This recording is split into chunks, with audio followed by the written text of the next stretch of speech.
You ask Tiger to solve. This deals with linear equations with one unknown. The final result is x equals 3/2.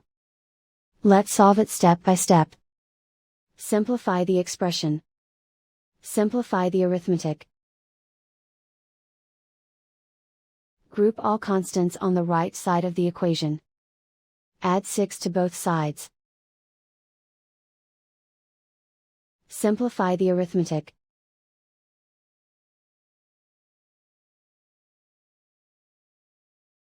Isolate the x. Divide both sides by 4. Simplify the fraction.